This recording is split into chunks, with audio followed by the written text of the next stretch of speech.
and small that I can stick in my cleavage. What else have you collected over the years? Well, like a shot glass, Yeah. a rocks glass, that little carafe. I love the little carafe. What do you use it for? Well, my daughter uses it. She puts juice in it, and she Oh, thinks that's she's cute. drinking wine. She's She's 10. exactly. It's Adorable. exciting for her.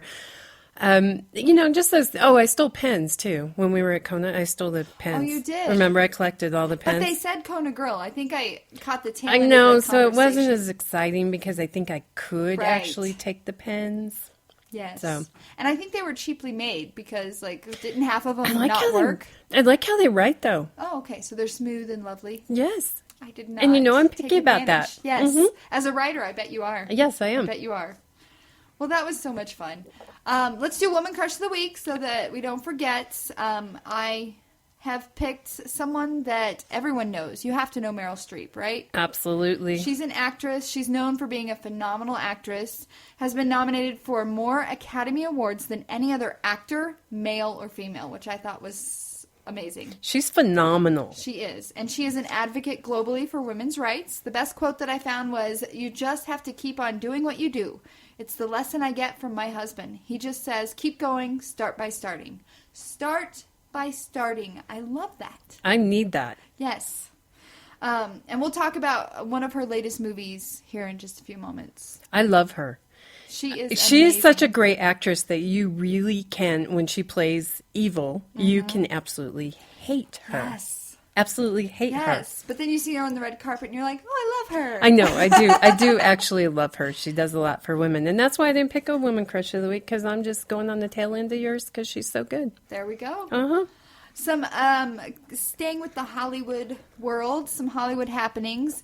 I want to talk about The Interview first, because Okay. I feel like our second topic's going to take a little bit longer. So The Interview was a movie I've seen the trailer for several times, and it's so late on this news to even talk about, but the release has been canceled here in the United States because it was canceled by Sony due to threats from North Korea. Mm-hmm. That's ridiculous. It was supposed to be released on the 25th of December, and they decided not to screen it, and then they just decided not to release it. The film was about a fictional plot to kill North Korean leader Kim Jong-un. It may never make it to the big screen ever. Hackers have already carried out a cyber attack on Sony and warned the public to stay away from cinemas screening during the film. And the U.S. government said it was considering a range of options on how to respond to the attack.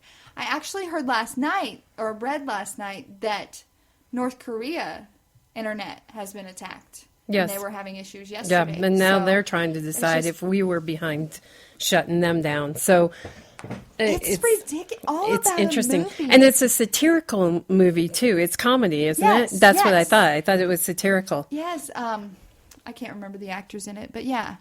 They're But- going to stream it. I heard I'm this sure. morning that they're I'm sure going to we'll be stream able to it. see it, but just not in exactly. theaters. But it's interesting. I still don't think they actually know the source of the hackers. No. They know it originated from North Korea, but Right. they don't know the source. So it's Yeah. interesting. And I never really truly thought about the terrorism attacks, the cyber warfare. I never thought about it, but it sounds like we're crazy? in the middle of it, because now they're saying that we caused the internet shut down in North Korea. So it's interesting. Can you imagine? We're so reliant on the internet. Mm-hmm. If it got shut down, Oh, I'd be in a panic. our money is all in banks. Mm-hmm. Maybe need to look at the mattress bank situation. I have $1.85 in my account. It's all good. And then Sons of Anarchy, when you started podcasting with me, you had just I hadn't seen it at all yet when I you had first just started. heard about it and wanted to, and then you When I went through my marathoned breakup, it. I decided to make Netflix my boyfriend, and that was what I watched, and got very into it. Oh, that was an easy show to get into, even though it was violent, and that's not my typical thing, and I would look away during the violence. Like, I got into the storyline. And the series finale was a couple weeks ago now. Right. But I want to hear your takes on it without trying to give away any spoilers. It's not so... It was close to what I predicted. Really? It was. It was close to what I predicted. I felt like that was the only way it could have ended. I think it was one of the best season finales, even though it was sad. I think it was one of the best season finales Well, it made maybe the top ever. 5. Mm-hmm. I think it was 3. I spoke about that. when I was listening to you and Teresa last week, the ones that made it kind of surprised me. I'm surprised that some, I mean, it's supposed to be of all time, right? So there's some, like MASH, I'm really surprised that didn't make it. MASH was probably one of the best finales ever. And the Bob Newhart show, did you ever watch that? It was quite a while ago, but there was the first Bob Newhart show where he lived in New York, and I don't know if he was a journalist or what he was. Okay. And then there was a second Bob Newhart where him and his wife, they bought like a bed and breakfast in Maine or Vermont or something. It was kind of a cute show and some interesting characters. But the way that they ended it was he woke up in bed with Susan Plachette, who was his wife in the first Bob Newhart. Oh, wow. In their apartment. Full circle. Had a whole dream. This was a dream. His whole bed and breakfast with a different wife and Larry and his brother Daryl and his other brother Daryl. That was all just a dream. And so it was an interesting, fun finale. So I was kind of surprised. I didn't think the finales that made the list. Right. I think we got the list from E! Online, and you don't know how far back they went. I'm sure. Yeah, I think enough that the younger generations didn't go, who, huh? Right. This is an old person's Right. It's article. like when you look at some of the best guitarists, some of those lists, I'm like, this has been written by a 25-year-old because I don't know any of these people. Their perspective is so different. Yeah. It's interesting. But Sons of Anarchy, I thought was a great finale. It was. The episode before the series finale, though, I thought it was anticlimactic. It was. Mm-hmm. It really was. Like, I knew what was going to happen. We all knew what was going to happen. And then when it happened, you're like... But then again, it gives you insight into a different world that you and I are not in, and a different thinking that you and I are not in. Right. And again, like we were talking about Woman Crush, like I always pick these celebrities, and I'm like, real life people can be Woman Crush of the Weeks too. And you're like, well, celebrities are real life. Well, not in my head. They're up here, and they have these lives that I will never understand. They are in a total different world. They are. Certainly. Yes. So that was our Hollywood happenings. I want to talk about the movie review that I want to do. It's going to be released on Christmas Day, which is 2 days away. Cannot believe that. It's Into the Woods. Have you seen the play? No. Okay, my coworker, Min Min, she actually has seen the play, and she was like, oh, you get to go see that? And I was like, yeah, I'm super excited. Meryl Streep's in it, Johnny Depp. There's a whole list of crazy actors and actresses that are amazing. We have Meryl Streep. She plays the witch. Emily Blunt is the baker's wife. James Corden is the baker. Anna Kendrick is Cinderella. Chris Pine, cutie patootie Chris Pine. He plays Cinderella's prince. Johnny Depp plays the wolf. Tracy Ullman, who I haven't seen in years, played Jack's mother. And Christine Baranski played Cinderella's stepmother. So there's a lot of big names, and I was super excited. Disney, I usually love Disney. Like, I'm still in love with Frozen. Me too. I'm trying to get Steve to watch it, and he's just like... I've watched it 3 times now. It's awesome. By myself. My daughter doesn't like it. She watches Walking Dead. Oh, you guys switched. So the movie, it's a twist on several of the Brothers Grimm fairy tales, intertwining the plots of a few choice stories and exploring the consequences of the characters' wishes and quests, which is very interesting. You see the consequences of what they wish for, what they get, and then the actual outcome. They don't just end with a happy ever after. But it is a musical. It follows the classic tales of Cinderella, Little Red Riding Hood, Jack and the Beanstalk, and Rapunzel. It ties all of these together in an original story involving a baker and his wife wishing their wish of having a family and having children, and their interaction with the witch who put a curse on them. So there's a lot of singing. Have I said it's a musical? Yes. That was the worst part to me. A lot of singing. It's just not my thing. So I'm giving it 2 hot stars out of 5. But Rotten Tomatoes have it at 82%. I might have to go see it. I bet you'll like it. I'm just like, Does it sounds a little bit like it intertwines the real Grimm stories? Yes. Does it? Oh, it yes. Does? It does. Because those are not the happy little fairy tales that Right. we think of them. Right. It's not the Disney version. Awesome. I might have to go check it out. So it'll hit theaters Christmas Day, and I'm sure I'm way off. My perspective is just because I was like, whoa, enough. No more singing. Stop it. Please stop.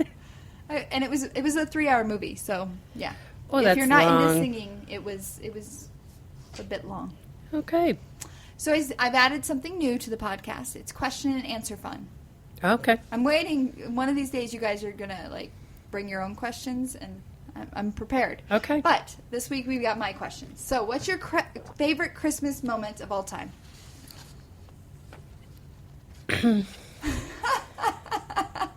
Actually, my favorite. I feel a little selfish in saying this, but my favorite I didn't have my kids. My kids weren't with me. Okay. And me and... It's okay to be selfish from time to time. Yeah, me and Zach, we went, and it was almost spur of the moment. We went to Playa del Carmen. What's that? It's in Mexico. Okay. It's a place in Mexico where supposedly you can drink the water, but, I didn't chance it. Right. Actually, I just drank so much booze that... It was just nice. We spent 4 days in Playa del Carmen. We did the whole fun tourist thing. It was just fun. Nice. And I'm not a big holiday person at all. I've told you this before, and not because I'm a Jehovah's Witness, because I know you were worried about that when I said that. Like, crap, I gotta not give her a gift. I like the idea of non-traditional types of Christmas. One of my dreams is to spend Christmas on one of those volunteer vacations, going to like a third world country, building houses or something. Bringing some different meaning to Christmas, because growing up, Christmas just wasn't a happy time, right? For me and my family, it just wasn't happy. So I would like to bring some new meaning. But that was probably my favorite Christmas moment. We had just gotten together. We'd been friends for several years. But we had just became a couple a few weeks before that and taken a nice vacation. It was just nice. It was wonderful. That sounds so much fun. Yeah, it was great. Yeah. I guess mine would have to be, just remembering going to my grandmother's every Christmas. And she didn't go all out with the decorations, but she went all out and made the food. And then, since she passed away, I don't really do much with the family. They're not big holiday people. So I do miss that. So that's my biggest. That was my grandma, too. My grandma was the one that kind of pulled it all together. Exactly. And going over there, their house she had this clothesline that had all their Christmas cards, and they had, that's awesome. They had hundreds of Christmas cards, and she baked bread, and she made candy, and, it was nice. It was nice going over there. But I was very young, and she got Alzheimer's, and so then Christmas became pretty meaningless without Grandma. Right. I was lucky enough that Grandma didn't pass away until I was in my 20s. Mm-hmm. So I had that glue from childhood, teenage years, and then to the point where I'm like, oh, I'm an adult now, and I guess I'll do my own thing, Right. Yeah. So, do you have big plans this year? For Christmas? Yes. It's in 2 days. Oh, well, no, then. If it's in 2 days, then right. No. If you had big plans, they would be established. My kids want to stay with their dad because their dad's girlfriend has kids, and so it will be, I can read or. I did that a few years ago. Before Steve and I started dating, I spent a Christmas in bed, watched The Christmas Story, read. Sometimes that's the best way to spend it, especially when you spend so much time working and you're just constantly busy. Just that recharge and yes. Yeah, it's I enjoy that. I'll probably spend some time with Zach, but Question mark. All right. Yeah, we probably don't need to get into that. All right, New Year's Eve is right after Christmas, and I feel like every year I'm like, do Christmas. New Year's Eve, oh my God, what am I going to wear? So I'm trying to find something to wear for New Year's Eve right now, but what are your plans for New Year's Eve? I don't do anything on New Year's Eve, honestly. It's a good day to not go out because the crazies Exactly, go out. because, it's one thing, I'm so sorry. It's all good. Sound effects for the podcast. Whee! There, now it sounds like I have friends. No, going out on a regular night,